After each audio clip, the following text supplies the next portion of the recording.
រឿងនេះបើថាយើងមានជីវភាពទូទាយើងចំណាយចាក់ឲ្យកូននឹងវាពិតជារឿងមួយដែលត្រឹមត្រូវបំផុតហើយប៉ុន្តែនៅក្នុងករណីដែលយើងមានជីវភាពខ្វះខាតឬក៏ស្ទាក់ស្ទើរដូចខ្ញុំអីគឺអាចស្ដាប់វីដេអូនេះបានវាជួយបន្ថយសម្ពាធខ្លះពីព្រោះលុយ7-800នេះវាច្រើនក្រែលដែរណាសម្រាប់ប៉ាម៉ាក់ដែលគាត់មានកូនធំអាយុលើ2ឆ្នាំហិតតែមិនបាច់ខ្វាយខ្វល់ទៀតដោយសារតែទោះបីជាពួកគាត់ឆ្លងក្រុមអាយុពួកគាត់នេះគឺភាគច្រើនអត់មានជាតម្រងធ្ងន់អីទេយ៉ាងច្រើនប្រាស្រ័យតិចតួចគាត់តែឈឺរយៈពេលយូរបន្តិចណាមួយទៀតទោះបីជាចង់ចាក់ក៏អត់មានអីចាក់ឲ្យដែរមិនថាជាវ៉ាក់សាំងឬក៏ antibody បកមករឿងយើងវិញសម្រាប់ប៉ាម៉ាក់ដែលគាត់មិនមានលទ្ធភាពចាក់ឲ្យកូនណាសូមកុំបន្ទោសខ្លួនឯងហើយសូមកុំមានការព្រួយបារម្ភភ័យស្លន់ស្លោខ្លាំងពេកព្រោះដោយសារតែមេរោគ RSV នេះតាមពិតទៅវានៅជាមួយយើងរាប់សិបឆ្នាំហើយគ្រាន់តែថាសម័យឥឡូវគឺយើងចាប់ផ្ដើមយកចិត្តទុកដាក់ជាមួយនឹងសុខភាពកូនច្រើនជាងមុនហើយយើងចាប់ផ្ដើមមានតេស្តដែលអាចស្វែងរកវានឹងបានទូលំទូលាយជាងមុនចឹងហើយបើយើងមានអារម្មណ៍ថាដូចករណីនេះវាច្រើនអាចនិយាយខ្លីទៅថាពីមុនហ្នឹងវាក៏ឆ្លងបែបហ្នឹងចំនួនប៉ុណ្ណឹងដូចគ្នាគ្រាន់តែថាយើងអត់ដែលស្គាល់វាយើងអត់បានទៅរកវាចឹងមិនយើងអត់មានអារម្មណ៍ថាភ័យខ្លាចវាទៀតប៉ាម៉ាក់ទាំងអស់គ្នាត្រូវស្គាល់ថា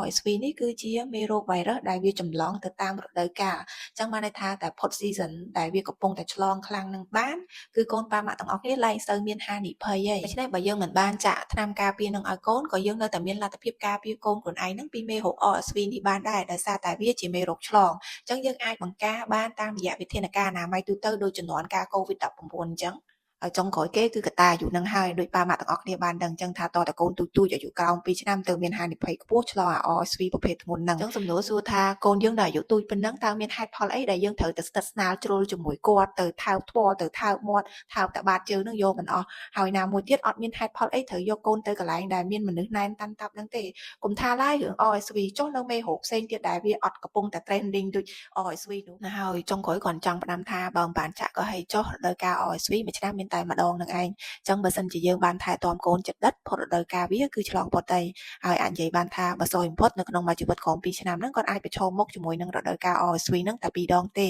ហើយអ្នកដែលបានចាក់ថ្នាំការពារហ្នឹងក៏គុំប្រហែលដែរព្រោះថ្នាំការពារហ្នឹងក៏មិនមែនមានប្រសិទ្ធភាព100%ដែរ